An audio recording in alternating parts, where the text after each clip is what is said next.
안녕하세요.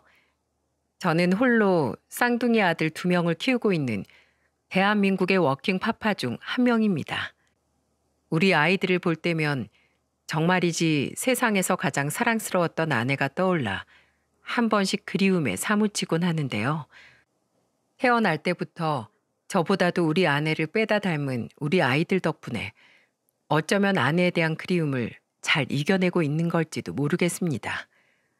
그리고 지금은 나에게 소중한 선물을 안겨준 아내에게 고마워하며 아내를 다시 만날 그날까지 우리 아이들을 최선을 다해 잘 키워보려고 해요. 또한 아내뿐만 아니라 저나 우리 아이들에게 누구보다도 소중한 존재인 장모님까지도 보고 싶은 날들이 많아 그리운 마음을 꾹 참고 하루하루를 보내고 있습니다. 오늘의 이야기도 우리 아내와 장모님에 대한 이야기를 좀 해보려고 해요. 이렇게라도 저의 기억 속에 그리고 저의 사연을 들어주시는 분들의 기억 한 자락 속에 너무나도 귀하고 귀했던 우리 아내와 장모님이 존재하게 된다면 그것만으로도 저는 큰 위안이 될 것 같습니다. 저와 아내는 같은 공장에서 일을 하며 만났습니다. 저희 둘은 생산직으로 일을 하고 있었는데 당시 같은 부서에 같은 파트로 일을 하면서 자주 얼굴을 보게 되었어요. 처음에는 일을 참 성실하고 열심히 하는 친구구나 라고만 생각을 했고 그 뒤로는 주변 사람들을 배려하고 성품이 고운 모습들을 보면서 관심이 가기 시작했죠. 또 아내도 저의 관심을 느꼈는지 처음에는 저를 좀 부담스러워하는 듯 했지만 어느 순간부터 저희 둘은 가까워지면서 서로에게 소중한 존재가 되었습니다. 그렇게 만남을 이어가고 결혼까지 하게 되면서 제가 느낀 아내는 제가 겉으로 지켜봐 왔던 것보다도 훨씬 더 현명하고 사려가 깊으며 마음씨가 고운 사람이었어요. 근데 결혼 전 아내에게 참으로 가슴 아픈 사연을 하나 듣게 되었습니다.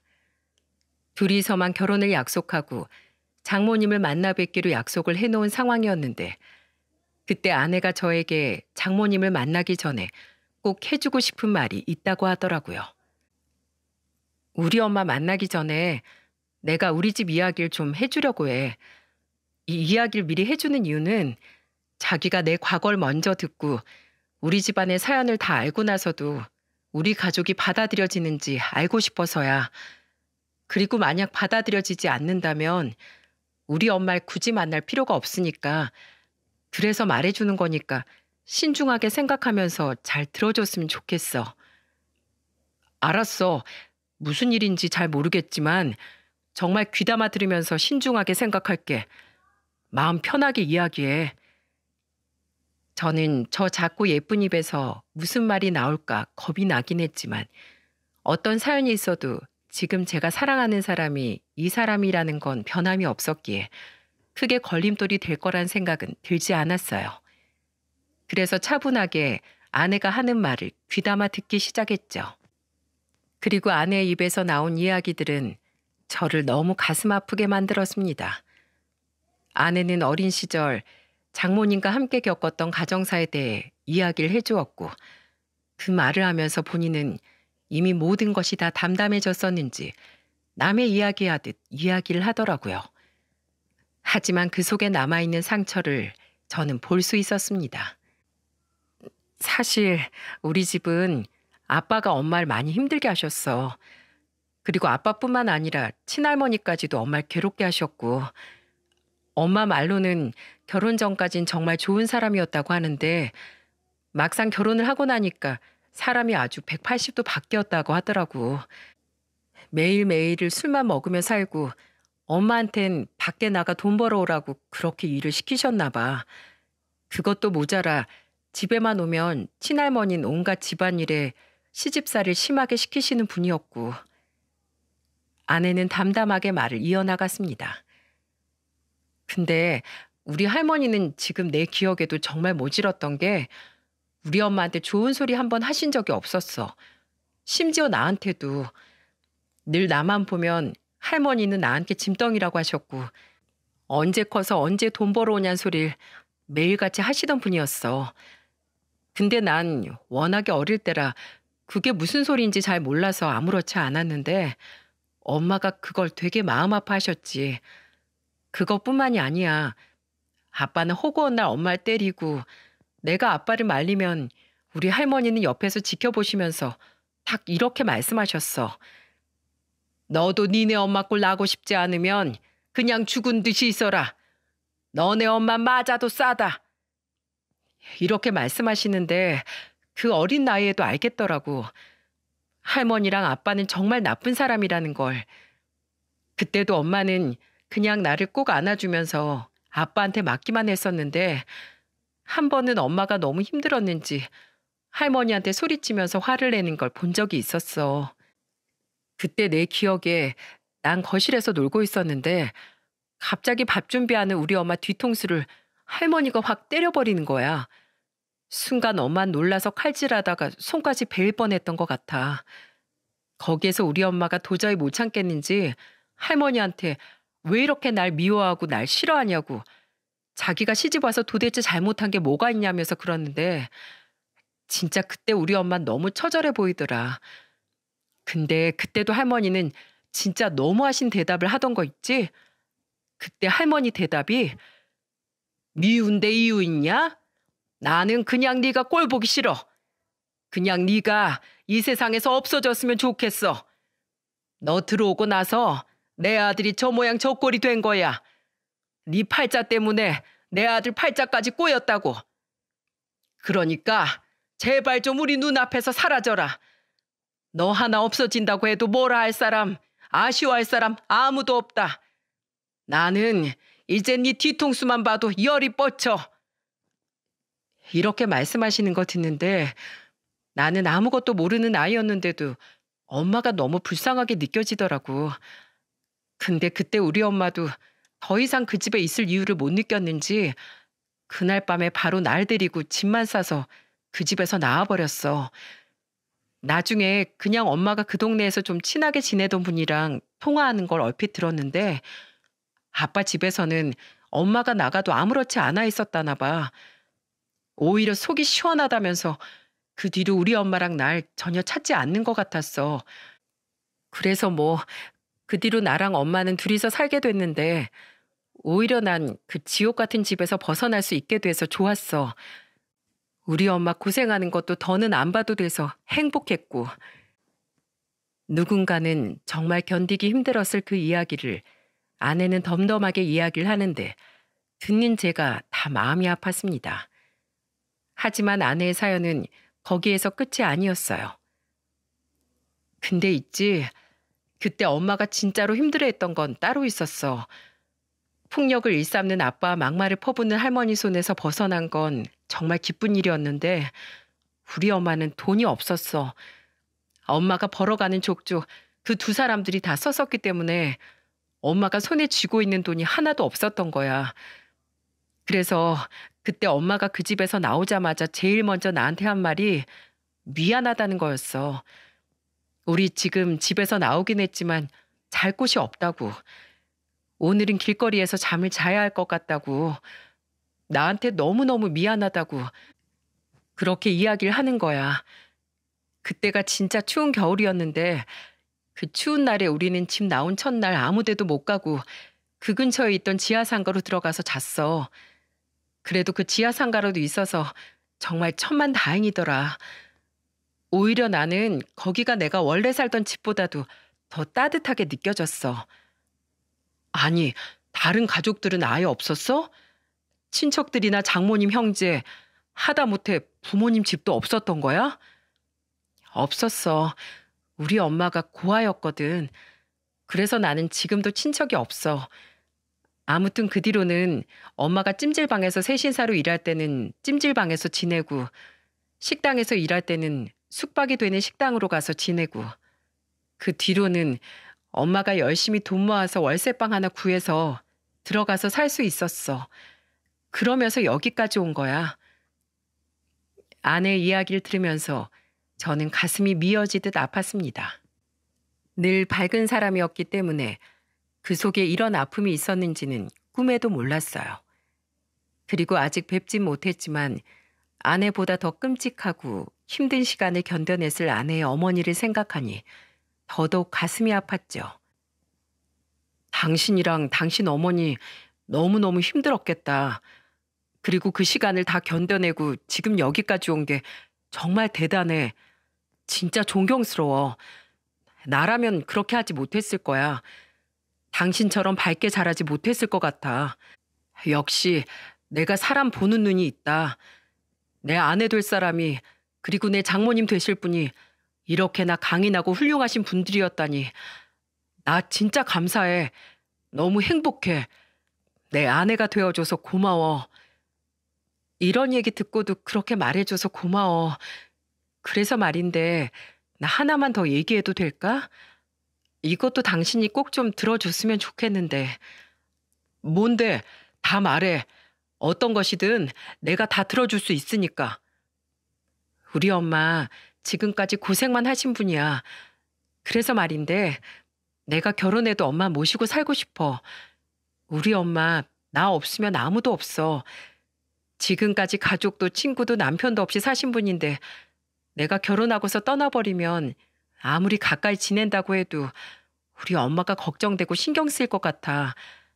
그러니까 우리 엄마랑 같이 살아줄 수 있어? 저는 아내의 말에 순간 고민이 되긴 했지만 아내가 그렇게 하고 싶어 했기에 저는 그렇게 하기로 마음을 먹었습니다. 사실 아내의 말을 내내 듣는 동안 어쩌면 장모님이랑 같이 살아야 할지도 모르겠다는 생각이 스쳤었기 때문에 그리 놀라운 이야기도 아니었어요. 저는 잠깐 고민을 하고서 바로 아내에게 대답을 했죠. 그래, 그러자. 같이 모시고 살자. 나도 당신 이야기 들으면서 그래야 하지 않을까 하고 생각하긴 했어. 이젠 당신 혼자 말고 우리 둘이 같이 모시고 살면서 장모님 더 행복하게 해드리자. 나도 아들처럼 장모님을 엄마라고 생각하고 잘 모실게. 고마워. 진짜 우리 애인 최고다. 내가 당신 아내가 되는 것보다 당신이 내 남편이 되어주는 게 너무너무 고맙고 감동이야. 아내와 저는 그렇게 또 결혼 전에 서로의 사랑을 확인하며 더 가까워질 수 있었어요. 아내의 속 깊은 이야기를 들을 수 있고 또 그 아픔을 같이 이겨낼 수 있다는 것에 감사했습니다. 그렇게 우리는 결혼식을 하게 되었고 장모님은 원래 살던 집은 처분하고 그 돈과 저희가 모은 돈, 또 저희 집에서 도와주신 결혼 자금으로 넉넉하게 집 하나를 얻을 수 있었어요. 다행히 저희 부모님도 같이 사는 것에 동의를 하셨고 장모님이랑 같이 살려면 집도 넓어야 할 것 같다면서 흔쾌 1억이라는 거금을 들여주셨어요. 그나마 저희 부모님은 과수원을 하면서 돈을 잘 버셨기에 가능한 일이었죠. 그렇게 우리는 아파트 한 채를 얻어서 장모님 방, 저희 방으로 나누어 생활을 했고 결혼 후 2년 정도는 장모님도 원래 다니던 식당에서 계속 일을 하시다가 나중엔 우리 집안에 경사가 나면서 그때부터 일을 그만두셨어요. 우리 집의 경사는 다름 아닌 쌍둥이의 출산이었습니다. 쌍둥이인 이 아이들을 아내 혼자서 키울 수는 없어서 장모님이 다니시던 식당을 그만두시고 아내가 육아휴직을 하면서 같이 육아를 해주면서 지내셨어요. 아이들이 어느 정도 큰 뒤에는 장모님 혼자서 아이들을 육아해 주시고 아내와 저는 맞벌이로 일을 했고요. 장모님은 최선을 다해서 아이들을 돌봐주셨어요. 그리고 저한테도 정말로 잘해주셨습니다. 저는 솔직히 장모님이기 때문에 같이 사는 게 불편할 거라고 예상을 했었어요. 저는 내성적이고 다른 사람들과는 친하게 지내는 걸 잘 못하기 때문에 저에게는 어려운 존재인 장모님과 같이 산다는 게 편할 거란 생각은 전혀 하지 못했죠. 근데 장모님은 정말이지 저의 예상과는 많이 빗나가는 분이셨어요. 아내의 밝은 성격이 여기에서 왔구나 싶을 정도로 장모님은 밝고 유쾌하신 분이셨습니다. 저는 아내보다도 오히려 장모님 덕분에 매일을 웃으면서 지낼 수 있었어요. 특히 장모님과 저는 둘이서 취미 생활이 비슷했는데요. 그건 바로 퇴근 후에 가볍게 치는 고스톱이었습니다. 저는 늘 퇴근하고 장모님께서 차려놔 주신 저녁을 먹고 나서 꼭 거실에 앉아 장모님과 둘이서 고스톱을 치곤 했었어요. 아, 장모님, 밑장 빼기 있습니까? 장모님 지금 손에 따로 패 들고 있는 거 다 보여요? 반칙 쓰시면 저 2배로 돈 받을 겁니다.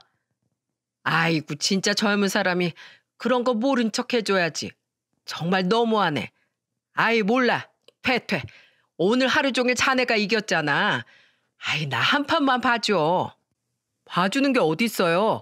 공정하게 하는 거죠. 어젠 장모님이 혼자 다 가지고 와서는 저 한 번도 안 봐주셨으면서. 에이, 참. 늙은이 우대라는 것도 있잖아. 하여간에 쪼잔하긴. 에휴, 내가 진짜 장모님 때문에 못 살아요. 알았어요. 한 번만 모른 채 해드릴게요. 이렇게 저희들은 친구처럼 고스톱 치기 일쑤였습니다. 그뿐만이 아니에요. 저희 집은 결혼하자마자 아내가 저희 부부의 살림을 다 관리를 했어요. 월급도 아내 손에 다 들어가고 저는 용돈을 받아서 생활을 했는데 가끔씩 제가 용돈이 부족하다며 늘 아내에게 투정을 많이 부리곤 했었죠. 여보, 나 용돈이 진짜 너무 적어. 나 용돈 좀 올려주면 안 돼? 이번에 나 학교 동기들하고 모임도 있어서 돈 들어가야 한단 말이야. 조금만 올려줘라, 여보야. 안 돼. 당신 지난달에도 용돈 더 달라고 해서 줬잖아. 아꼈어. 우리가 아꼈어야 나중에 우리 더 큰 집으로 이사도 가고 차도 바꾸고 하지. 안 돼. 아꼈어. 치, 진짜 너무하네, 우리 여보. 제가 이렇게 아내에게 용돈으로 혼이 나고 있으면 옆에서 장모님은 얄밉게도 꼭 한마디씩 거드셨어요. 여보게 사위.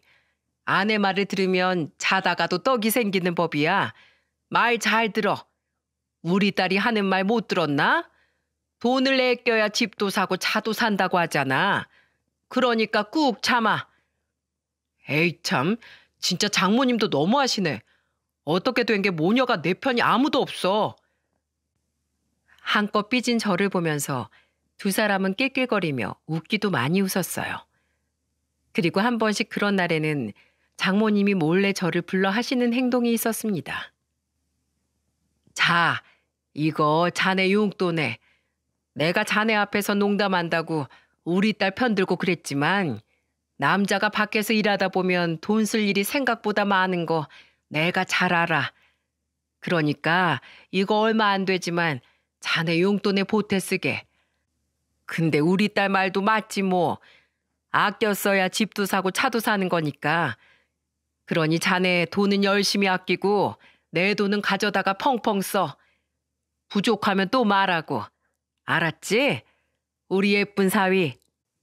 장모님, 아이 이러지 않으셔도 되는데 농담인 거 저도 다 알아요. 그리고 아까 안 그래도 와이프가 저보고 마지막이라면서 5만 원 쥐어주던데요. 아주 그냥 나 우리 모녀 사랑 듬뿍 받으면서 살아서 오래 살겠어요. 아이고 그랬어? 아니 그럼 도로 내놓던지. 자네가 오래오래 살아야지. 우리 사랑 먹고 오래 살면 그것만큼 축복이 어디 있겠나. 내가 자네가 있어서 얼마나 든든하고 행복한지 몰라. 우리 집 복덩이야 복덩이. 그러니까 오래오래 우리 딸내미랑 같이 행복하게 살아줘. 네 장모님, 어디 우리 와이프만인가요? 저는 장모님하고도 오래오래 행복하게 살 거예요.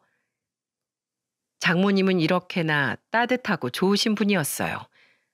저와 장모님은 노래방도 자주 같이 가고 늘 밤에는 아내까지 함께 맥주도 한 캔씩 마시면서 소소하면서도 즐겁게 살았습니다.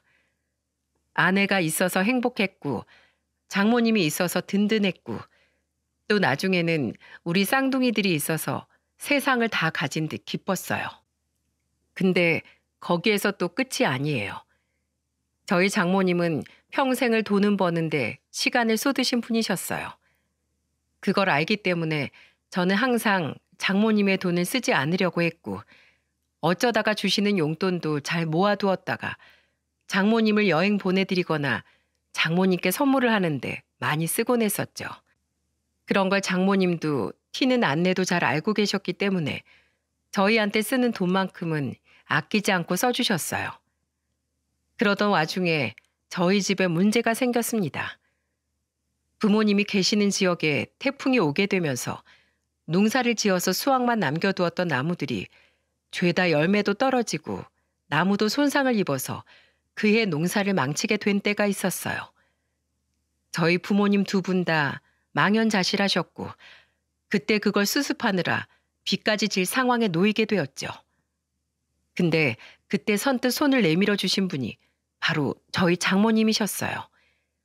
장모님과 저는 스스럼 없이 어떤 고민이든 다 말하는 사이였기에 저희 집안 얘기도 말씀을 드렸는데 그때 장모님께서 저에게 생각지도 못한 걸 내미시더라고요. 자, 이거 얼마 안 되지만 사돈 때 과수원 복구하는데 보태서 쓰시라고 해. 내가 전부 다는 못 해드려도 이 정도는 해드릴 수 있어. 얼마나 상심이 크시겠는가. 본인들 자식들로 생각하고서 애지중지 키우셨을 텐데 그 한 해 노력을 다 망쳐버렸으니 그러니까 그거라도 보태시라고 보내드려. 장모님, 이렇게까지 안 하셔도 되는데 이거 장모님이 얼마나 힘들게 모으신 건지 제가 다 알잖아요. 이럴 때 쓰려고 모은 거야. 어디 내가 죽을 때 다 들고 가려고 모았을까 봐. 그러니까 이거라도 얼른 가져다 드려. 내가 부족하지만 이 돈이라도 해드릴 수 있는 게 어찌나 감사한지 몰라. 그러니 사양 말고 받게. 자네한테 주는 게 아니고 우리 사돈 댁에 드리는 거야. 그러니까 잘 전달해 드리고. 장모님께서 저에게 내주신 돈은 무려 1,000만 원이라는 거금이었고 그걸로 저희 부모님 과수원을 복구하는데 쓸 수 있었어요. 저희 부모님이 얼마나 고마워하셨는지 모릅니다. 그래서 직접 집으로 찾아오셔서 고맙다고 인사까지 하고 가셨어요. 이런 장모님, 이런 아내를 얻을 수 있었다는 건 저에게는 천운이나 마찬가지였기에 저는 더더욱 장모님께 잘해드리려고 노력했습니다. 그리고 아이들이 태어나고 나서는 장모님께서 일을 그만두셨기 때문에 그때부터는 또 아이들 때문에 고생하시는 장모님께 더더욱 잘하려고 애를 썼죠. 그래도 아이들 커가는 모습 보는 게 행복하다면서 장모님은 하루하루 즐겁게 아이들을 봐주셨어요. 그것만 해도 감사했죠.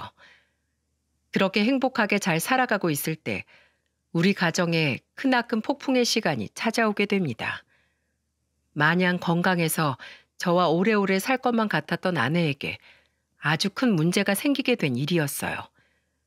아내의 건강이 어느 날 급속도로 나빠지게 되면서 저는 걱정스러운 마음에 건강검진을 받아보자고 했고 아내는 그때 여기저기 퍼져 있는 암이 발견됐습니다. 처음에는 위암으로 시작됐지만 여기저기 전이가 되면서 온몸에 퍼져 있는 걸 너무 늦게 알게 되었고 그때부터 아내는 끔찍한 항암 치료를 받게 되었죠. 아내의 항암 치료는 눈물 없이는 옆에서 보는 것도 힘든 지경이었어요. 매일매일을 아내는 울었고 그 옆에서 지켜보는 것만 해도 제가 아픈 것만큼이나 고통스러운 시간을 보내야 했어요. 그래도 워낙에 밝고 긍정적인 사람인데다 정신력까지 강한 사람이었기 때문에 우리 아내가 모든 걸 다 이겨내고 일어날 수 있을 줄만 알았습니다. 그래서 저도 아내도 더더욱 이를 악물고 버텼어요. 근데 아내도 어느 날은 한계에 다다랐는지 저한테 이렇게 말을 하는 거 있죠. 여보, 내가 느껴져. 나 이제 정말 얼마 안 남은 것 같아. 내 인생 이제 여기에서 끝날 것 같아. 근데 나 있잖아, 여보. 나 죽기 싫어. 나 살고 싶어. 나 이제야 좀 행복해졌는데, 나 이제야 좀 사는 것 같아졌는데 왜 내가 죽어야 돼? 도대체 내가 왜 당신이랑 떨어져야 돼? 우리 애들은, 우리 엄마는? 나 없으면 우리 애들 엄마도 없이 어떻게 살아야 하고 우리 엄만 친가족이라곤 나 하나인데 어떻게 내가 엄마를 두고 떠나. 나 죽기 싫어, 여보.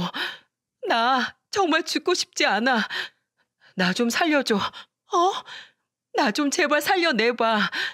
나 당장 여기에서 꺼내. 나 살려내라고. 아내는 급기야는 거의 이성을 잃으면서까지 저에게 살려달라고 애원을 했어요. 그 모습을 보는 저는 가슴이 미어 터져서 어떤 말도 할 수 없었어요. 그저 하염없이 눈물만 날 뿐이었죠. 왜 말이 없어? 너도 내가 죽을 것 같아? 그래서 그러는 거야? 당신, 나 벌써 포기한 거야? 당신 벌써 나 말고 다른 여자 생긴 거 아니지? 그치? 나 어떡해? 나 불쌍해서 어떡하냐고. 나 진짜 죽고 싶지 않아. 나 좀 살려줘. 제발, 나 좀 살려줘. 여보, 정신 차려. 그런 말이 어딨어. 내가 여자가 어딨어.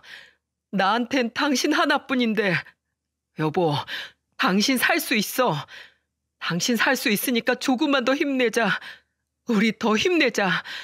내가 어떻게든 당신 살려낼게. 어떻게든 당신 암덩어리 다 없애버리고 살아 돌아오게 할 거니까 걱정하지 마. 조금만 더 힘내자, 여보. 고마워. 고마워, 여보. 나 진짜 죽기 싫어. 아내는 울다 지쳐 저의 품에 쓰러져서 잠이 들었고 저는 그런 아내를 꼭 안으며 혼자서 눈물을 삼킬 수밖에 없었습니다. 그리고 그 뒤로 얼마 안 되어 아내는 살고 싶다는 그 바람을 이루지 못한 채 결국 우리 곁을 떠나고 말았어요. 어쩔 수 없는 일이겠지만 아내의 죽음에 가장 많이 슬퍼한 건 장모님이셨습니다. 장모님은 아내의 임종을 끝까지 지켰는데 아내의 숨이 멈추는 그 순간까지 아내의 손을 놓지를 못하셨어요. 그리고 마지막 아내의 심장이 멈췄다는 기계음이 들려오는 순간 장모님은 거의 실신을 하셨죠. 안 돼. 내 딸 못 데려가. 내 딸 이렇게 허무하게 보낼 수 없어. 안 돼. 너 일어나 빨리. 너 당장 못 일어나? 왜 네가 먼저 죽어? 왜 네가 나보다 먼저 죽냐고. 이건 말이 안 되잖아. 이건 정말 말도 안 되는 거잖아. 안 돼. 나 절대 인정 못해. 차라리 내가 죽을게. 의사 선생님, 내 심장 우리 애한테 줄 수 있어요. 지금 당장이라도 줄 수 있으니까 제발 우리 애 좀 살려주세요. 네? 이대로는 안 돼요. 죽기 얼마나 아까운 아이인데요. 우리 애가 얼마나 예쁜 앤데 얘가 벌써 죽어요. 말도 안 돼. 당장 내 심장 얘한테 줄 테니까 빨리 살려내요. 빨리. 옆에서 저와 쌍둥이들은 아내와 엄마를 잃은 슬픔과 함께 오열하는 장모님의 모습이 슬퍼 더 울 수밖에 없었습니다. 그렇게 아내를 보내고 장모님은 결국에는 탈수로 쓰러지셔서 아내의 장례식 내내 링거를 맞으셔야 했어요. 그런데도 꿋꿋하게 아내의 가는 마지막 길을 다 지켜야 한다면서 링거를 꽂으면서도 장례식장을 벗어나질 않으셨죠. 나중에는 조금 진정이 되셨는지 웃으면서 보내줘야 한다며 끝에는 힘겹게 웃으셨고 아내는 납골당에 안치를 했습니다. 하지만 저는 장모님처럼 실신을 하진 않았어도 아내를 잃은 허망함으로 인해서 모든 것이 다 힘들게만 느껴졌어요. 아내와 살았던 집, 아내와 자주 갔던 장소들, 아내와 함께 했던 모든 추억들이 저에게는 다 아내에 대한 그리움을 사무치게 만들어 고통을 주더라고요. 특히나 저는 장모님을 보는 것이 너무 힘이 들었습니다. 장모님을 보기만 해도 아내에 대한 그리움이 극도로 사무쳐서 얼굴조차 보는 게 힘들었어요. 그래서 아주 큰 불효를 결심하게 되었습니다. 장모님, 정말 죄송하지만 저 장모님만 보면 애들 엄마가 떠올라서 너무 힘이 들어요. 제 마음이 이렇게 추스러지지가 않는데 그 마음으로 장모님을 모시고 살면 제가 장모님을 너무 힘들게 해드릴 것 같습니다. 그래서 말인데요. 저희 이제 분가를 좀 해야 할 것 같아요. 불효인 거 압니다. 제가 몹쓸 놈이라는 것도 알아요. 근데 지금 당장은 제가 장모님을 보고 사는 게 너무 힘이 들 것 같아요. 그래도 제가 집도 얻어드리고 용돈도 꼬박꼬박 보내드리면서 애들이랑 같이 종종 찾아뵐 테니까 저를 좀 이해해 주실 수 있으시겠어요? 저는 정말 힘겹게 말을 꺼냈어요. 눈물까지 펑펑 쏟아가면서 어렵게 말씀을 드렸죠. 그때 저희 장모님이 이렇게 말씀을 하시더라고요. 내가 자네 속을 왜 모르겠나. 자네가 이렇게 말을 하기까지 얼마나 힘들었을지 내가 잘 알아. 자네 성정에 얼마나 많은 고민을 했겠어. 그래도 나를 버린다고 말 안 해줘서 고맙네. 다시는 보지 말자고 하지 않아줘서 그저 고마워. 나는 언제나 자네 편이니까 자네 편한 대로 하게. 그게 우리 딸도 원하는 길일 거야. 우리 손주들 한 번씩 보여주면 더 좋고 자네 얼굴 보여주면 더더욱 좋고. 네, 자네 뜻대로 할게. 고마워. 지금까지 내 사이로 같이 지내줘서 나 정말로 행복했네. 감사합니다, 장모님. 그리고 정말 죄송합니다. 저는 그렇게 장모님의 손을 놓아버렸고 장모님과는 따로 살게 되었습니다. 저는 아내의 흔적이 남아있는 집에 사는 것도 힘들어서 아예 새로운 집으로 이사를 갔어요.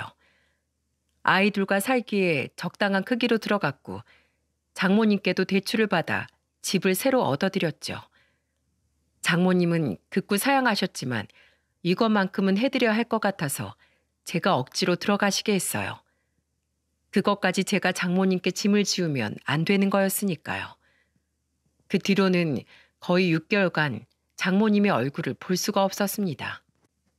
종종 찾아뵙겠다고 약속은 드렸지만 용기가 나질 않았어요. 그리고 애들 엄마에 대한 그리움이 해결되지 않았기에 도저히 찾아갈 엄두가 나지 않았죠. 그때 당시 저는 애들 엄마를 빼다 닮은 자식들조차 보는 것이 힘들었으니까요. 게다가 아이들도 애들 엄마에 대한 기억이 다 있었기 때문에 매일같이 애들 엄마가 보고 싶다고 울어대는 통에 더 힘든 시간들을 보내야만 했어요. 저의 생각보다도 아내의 빈자리는 컸고 그것이 메꿔지고 3살이 돋아나기까지가 정말 쉽지 않았습니다. 그건 아마도 저희 장모님도 마찬가지셨을 거예요. 그래서 그 고통을 알기에 직접 찾아뵙지 못했어도 저는 종종 장모님께 문자로 애들 사진을 보내드리거나 전화 통화를 하곤 했었어요. 그때마다 고맙다고 하셨지만 선뜻 얼굴 보잔 소리를 장모님도 하지 못하시더라고요. 그 시간이 거의 6개월이었습니다. 6개월 동안 저희는 전화로만 소통을 하며 지냈습니다. 근데 장모님을 못 뵌 지 6개월 정도 되었을 무렵부터 우리 집으로 편지가 한 통씩 오기 시작했습니다. 그건 다름 아닌 장모님께서 직접 자필로 작성해서 보내시는 편지였어요. 장모님은 평소에 글 쓰는 걸 많이 좋아하시는 분이었습니다. 그래서 저희와 같이 살 때도 시간만 나면 책상을 펴고 앉아서 일기를 쓰거나 시를 쓰곤 하셨어요. 장모님 취미로 인해서 생겨난 우리들의 추억도 정말 많이 있었습니다. 장모님, 또 글 쓰세요? 지금 우리 집에 쌓여있는 장모님 일기만 해도 한 트럭인데 나중에 우리 장모님 일기 다 모아서 자서전 좀 내야겠어요. 우리 장모님 글솜씨는 진짜 전 세계가 다 알아야 한다니까요. 제가 돈 많이 벌어서 우리 장모님 시집도 내드리고 자서전도 내드려야겠어요. 어때요, 장모님? 사위 잘 뒀죠? 얼씨구, 내드려야겠어요가 뭐야? 내줘야 진짜 잘 둔 거지. 아, 말로만 하지 말고 진짜 내줘. 내 평생 꿈이 소설가였던 거 알지? 내 꿈 이뤄줘봐. 그럼 진짜 우리 사이 잘 뒀다고 내가 아주 동네방네 다 소문내고 다닐 테니까. 아이 참, 우리 장모님 하여간에 깐깐하셔. 알았어요, 알았어. 조만간 제가 내드립니다. 글 쓰는 걸 좋아하시는 장모님 덕에 저희는 이런 소소한 농담을 할 때도 있었어요. 근데 어느 날 문득 생각해 보니까 돈이 없어도 책은 만들 수 있더라고요. 그래서 장모님 생신에 아내와 함께 서프라이즈 선물을 해드린 적이 있었습니다. 그건 바로 장모님의 일기와 시들을 추려서 책을 만들어 드리는 거였죠. 어렵지 않았어요. 컴퓨터를 잘 다루는 아내가 장모님의 글들을 전부 컴퓨터로 옮겨 적었고 저는 그것을 제 본집에 맡겨 책처럼 만들었을 뿐이었죠. 세상에 단 하나밖에 없는 장모님의 자서전과 시집을 딱 2권 만들어 저희는 장모님 생신에 선물로 드렸습니다. 그때 장모님의 반응은 아직도 눈에 선해요. 어머나, 아니 이걸 어떻게 만든 거야? 이게 정말 내 책이야? 아유, 이게 정말 내 책인 거야? 어머나 세상에, 내 꿈이 이루어졌네. 내 꿈이 다 이루어졌어. 내가 진짜 사위 잘 뒀네. 진짜로 사위 너무너무 잘 뒀다. 고맙네. 고마워. 장모님은 눈물까지 흘리며 좋아하셨고 한동안은 그 책을 주무실 때도 껴안고 잘 만큼 아끼셨어요. 그런 추억이 있기에 저는 장모님께서 보내신 편지를 보며 그때가 떠오르지 않을 수 없었습니다. 그러면서 우리 장모님이 여전히 글 쓰는 거 멈추지 않으셨구나 싶어서 반갑기까지 하더라고요. 떨리는 마음으로 그 편지를 읽었고 그 편지를 읽는 순간 저는 자연스럽게 흐르는 눈물과 함께 온 몸이 다 따뜻해지는 걸 느꼈습니다. 우리 사위 잘 지내고 있는가? 종종 핸드폰 사진으로 보여주는 얼굴에 자네는 없어서 얼마나 서운한지 자넨 모를 거야. 우리 손주들도 귀하고 보고 싶은 내 새끼들이지만 자네가 모르는 게 하나 있네. 나는 우리 손주들보다도 자네가 더 귀해. 그래서 자네 보고 싶은 마음 가장 크고 우리 딸 그렇게 보내고 밥은 잘 먹고 지내는지 살은 더 안 빠졌는지 일은 어떻게 하고 있는지 하나하나 모든 것이 다 궁금해. 근데 자네가 괜찮아질 때까지 기다려 보려고 하네. 그리고 그때까지 자네한테 이렇게 편지를 써볼까 해. 이것만큼은 나의 즐거움이니 막진 않겠지? 보고 싶다, 우리 사위. 잘 지내고 있게나. 이 편지를 읽으면서 그간 잊고 있었던 장모님과의 그 따뜻한 추억들이 다시금 떠올려지기 시작했습니다. 아내를 별개로 나에게는 소중했던 존재인 장모님을 왜 잊고 있었던 걸까 싶더라고요. 하지만 그래도 마음 한켠에는 또 이걸 보니 아내와 셋이서 행복했던 때가 떠올라 괴로웠습니다. 그래서 차마 답장조차 하지 못했어요. 그런데도 장모님은 그 편지를 시작으로 일주일에 한 통씩 편지를 보내오시더라고요. 사랑하는 사위, 우리 손주들은 밥 잘 먹고 잘 크고 있지? 얼마 전에 보내준 사진 보는데 어느새 내 새끼들이 이만큼이나 컸구나 싶어서 어찌나 기특하던지 자네가 고생이 많았을 게 훤히 보이더구만. 이제 나도 늙었는지 혼자 살면서 시작한 식당일 힘에 부치는 듯해. 그래서 다른 일을 좀 알아보려고. 내가 혼자 살아보니까 그동안 자네 집에서 편하게 살았던 게 큰 복이었구나. 새삼 깨달아지더라고. 자네의 희생 덕분에 내가 행복했어. 보고 싶구나, 우리 사위. 장모님의 편지는 대부분 이렇게 소소한 내용들이었어요. 저는 이걸 보면서 웃기도 하고 울기도 하면서 행복한 시간들을 보냈어요. 그리고 하루라도 빨리 마음을 정리해서 장모님을 뵈러 가야겠다는 생각이 들었죠. 하지만 정말 현실은 저에게 가혹하더라고요. 이제야 장모님을 뵐 용기가 생겨났을 무렵 장모님께서 보내오신 편지 한 통에 저는 거의 무너져 내릴 뻔했습니다. 사랑하는 사위 김서방, 아마도 이 편지가 마지막이 될 것 같아. 내가 지금 몸이 좀 안 좋아. 이젠 이렇게 편지를 쓰는 것도 힘에 부쳐. 긴 말 필요 없고 내 집에 가면 장롱이 하나 있을 거야. 거기에 보면 상자가 하나 있을 테니까 그것 좀 열어봐. 그럼 자네에게 소중한 것들이 들어있을 거야. 그걸 보고 자네가 다시 힘을 좀 얻었으면 좋겠네.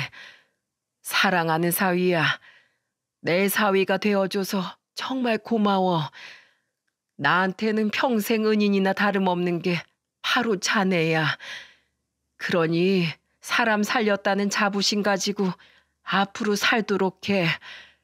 그리고 이제는 내 딸도 있고 좋은 사람 있으면 만나기도 하고. 자네 아직 창창한 나이이지 않은가? 자네 덕분에 행복했네. 고마워. 잘 살아. 저는 이 편지를 읽자마자 혼이 나가는 것 같았습니다. 장모님께 무슨 일이 생겼다는 게 느껴졌기 때문에 저는 그날로 바로 장모님 댁으로 갔어요. 편지 안에 있던 장모님 댁의 비밀번호를 누르고 들어갔지만 그 집에는 아무도 없었습니다. 어디로 가신 걸까 전화를 해봐도 받질 않으셨어요. 그래서 그 주변으로 가서 장모님의 행방을 물었고 다행히도 그 옆집에 사시는 할머니가 계셨는데 그 할머니께서 장모님과 친하게 지내셨는지 장모님이 계신 곳을 알려주셨죠. 놀랍게도 장모님이 계시는 곳은 호스피스 병동이었어요. 저는 곧바로 장모님이 계신다는 곳으로 달려갔고 거기에서 장모님을 볼 수 있었습니다. 장모님! 아니, 자네가 여길 어떻게 왔는가? 왜 저한테 말씀을 안 하셨어요? 아프셨으면 말씀을 하셨어야죠. 어떻게 저한테 이렇게 말 한마디 없이 정말 너무하신 거 아니에요? 아닙니다. 다 제 탓이에요. 제가 힘들다고 징징거리고 있는데 어떻게 장모님께서 말씀하실 수 있으셨겠어요? 다 제 불효 탓입니다. 죄송합니다, 장모님. 죄송합니다. 저는 장모님을 끌어안고는 사죄의 눈물을 흘렸어요. 그랬더니 장모님 역시 눈물을 흘리시면서 저를 꼭 안아주시더라고요. 괜찮네, 괜찮아. 차라리 내가 이렇게 아프고 나니까 따로 산 게 천만 다행이라는 생각이 들었어. 내 딸도 자네를 힘들게 했는데 나까지 자네한테 짐이 되면 안 되지 않겠어? 나는 괜찮아. 다 괜찮으니까 이제 울지 말어. 이렇게라도 얼굴 보니 됐지. 아유, 우리 사위 그동안 얼마나 고생이 심했으면 살이 다 빠져서 왔네. 그 건장하고 늠름하던 제겨 다 어디 갔어? 그러게요. 제가 벌 받은 거예요. 장모님을 끝까지 잘 모셨어야 했는데 장모님이 안 계시니 맛있는 집밥 해주는 사람이 없어서 그런가 살이 쏙쏙 빠지네요. 제가 무슨 짓을 저질렀던 건지. 아이고 참, 괜찮대도. 나 이렇게 얼굴 봤으니 됐다고. 뚝 그쳐. 우는 얼굴 그만 보여줘. 난 웃는 얼굴 보고 싶어. 우리 사이 웃을 때면 나까지 덩달아 기분 좋아졌었는데 우는 꼴 보여주니 아유 싫다 싫어. 장모님은 밝은 천성답게 이런 상황에서도 저에게 웃음을 주셨어요. 그 덕분에 저 역시도 오랜만에 웃을 수 있었습니다. 하지만 그 웃음은 오래가지 못했어요. 왜냐하면 제 눈에 보인 장모님은 너무나도 수척해 있으셨거든요. 장모님, 아니 도대체 어디가 아프신 거예요? 왜 그동안 저한테 말씀을 안 하셨어요? 그게 몇 년 전에 나도 암이 좀 있었는데 그거 그냥 떼내기만 하면 된다고 해서 혼자서 몰래 치료하고 말았거든. 근데 얼마 전에 보니 그게 다시 재발이 됐다지 뭐야. 이번에는 아예 손을 쓰기가 어렵게 되었다네. 이제 거의 뭐 일주일 정도 남았다나 뭐라나. 그래서 내가 자네한테 편지를 쓰게 된 거야. 그 편지 덕에 자네를 볼 수 있으니 얼마나 다행이야. 장모님, 제가 진짜 죽을 죄를 지었습니다. 제가 못난 놈이라 장모님 혼자 고생하시게 만들었어요. 저 이번에는 장모님 포기 못합니다. 끝까지 함께 할 거예요. 정말 죄송합니다. 정말로요. 괜찮어. 아유, 괜찮어. 나는 다 이해해. 우리 사위도 우리 손주들도 그저 건강하면 됐지. 난 다 괜찮어. 저는 괜찮다는 장모님을 보면서 다시 한번 죄송함이 올라왔어요. 그래서 그날로 바로 회사에 휴가를 내고 아이들도 학교의 사정을 말해놓고는 그때부터 장모님을 간호하며 장모님과 함께 지냈어요. 애들도 할머니를 오랜만에 뵈니 좋아서 어쩔 줄을 몰라 하더라고요. 할머니, 보고 싶었어요. 할머니 왜 아파요? 아프지 마요. 빨리 병원에서 나와서 이제 우리랑 같이 살아요. 할머니 너무너무 보고 싶었단 말이에요. 맞아요. 할머니가 해주는 간장 계란밥 먹고 싶어요. 할머니, 빨리 우리 집 같이 가요. 아이고, 그래 내 새끼들. 못 본 새 키가 왜 이렇게 많이 컸어? 장가들 가도 되겠네 이제. 장모님은 쌍둥이 손자들과 함께 긴 회포를 나누셨어요. 내내 함께하면서 그동안 못 풀었던 회포도 풀고 재미난 이야기도 하면서 장모님과 우리는 오랜만에 함께하는 행복을 만끽했습니다. 그 사이사이 장모님은 고비가 몇 번 왔었는데 그때는 저와 애들 모두 초긴장을 하면서 장모님을 지켜볼 수밖에 없었죠. 다행히도 의지가 강하신 분이라 고비도 잘 넘기셔서 저는 더 오래 사실 줄만 알았습니다. 근데 장모님은 끝내 우리와 함께 산 지 5일 만에 돌아가시고 말았어요. 장모님은 돌아가시기 전날 밤 저에게 이런 말씀을 하셨습니다. 자네, 우리 애 그렇게 되고 나서 나랑 같이 떨어져 산 거에 대해서 절대로 죄책감 갖지 마. 자네가 우리 딸을 얼마나 사랑했는지, 얼마나 생각했는지 나는 다 알아. 그래서 다 이해해. 오히려 그렇게 나와줘서 부모된 입장으로선 고맙기까지 했네. 우리 딸이 정말 큰 사랑을 받고 있었구나. 우리 딸이 정말 행복한 결혼 생활을 했었구나. 이런 생각이 들어서 말이야. 그러니까 자넨 절대로 나랑 떨어져 산 것에 대해 죄책감 가지지 마. 알았지? 그럴 필요 없어. 그리고 지금이라도 나한테 와서 이렇게 내 마지막을 지켜주고 있지 않나. 나는 그거로 충분하네. 그리고 내가 죽고 나면 이제 나한테도 미련을 버려. 그리고 새 인생 살아. 나랑 우리 딸은 이제 이미 이 세상에 없는 사람들이야.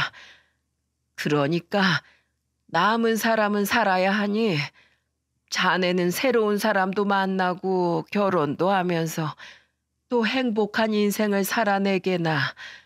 내 말 무슨 뜻인지 알았지? 장모님, 왜 그런 말씀을 하세요? 장모님, 더 오래 사셔야죠.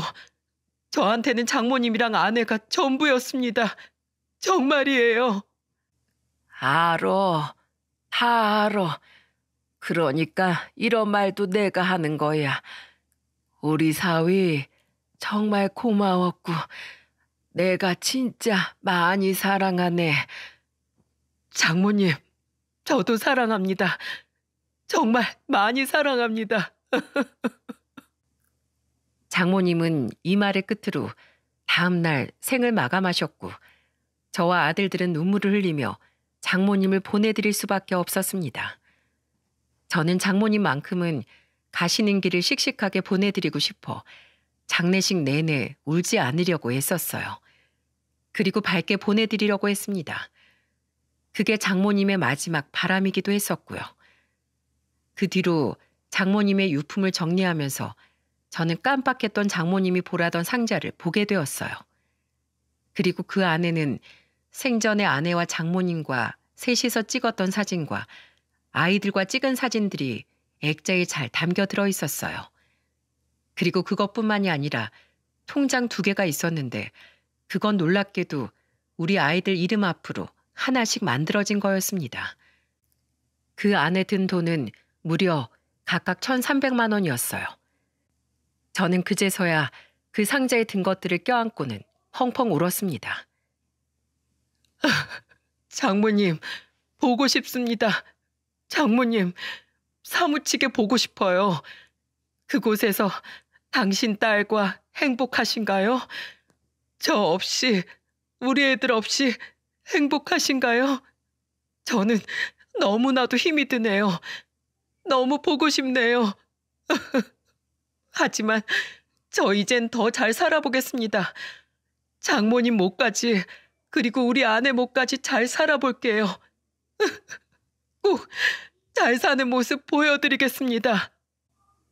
저는 울면서 허공에 대고 소리쳤습니다. 제 곁에 장모님과 아내가 없다는 사실을 믿고 싶지가 않았어요. 그리고 우리 애들은 밖에 있다가 제가 우는 모습을 보더니 저에게로 와서 꼭 껴안아 주더군요. 저는 이제 이 아이들을 지키며 살아야겠죠. 여러분, 인생은 참 아이러니한 것 같습니다. 2명의 생명을 보내고도 저에게는 또 책임져야 할 2명의 생명이 남아있는 걸 보니 신이 저에게는 인생을 결코 포기하지 말라고 계속 얘기하는 것 같아요. 그래서 저는 더 힘을 내보려고 합니다. 부디 제가 우리 애들을 위해서 잘 살아낼 수 있도록 따뜻한 응원 부탁드립니다. 여보, 장모님, 하늘에서 보고 계신가요? 저 앞으로 잘 살아볼게요. 진짜 열심히 살겠습니다. 당신들 몫까지 후회 없는 삶을 살다가 당신들 곁에 갈게요. 우리 꼭 다시 만나요. 보고 싶습니다.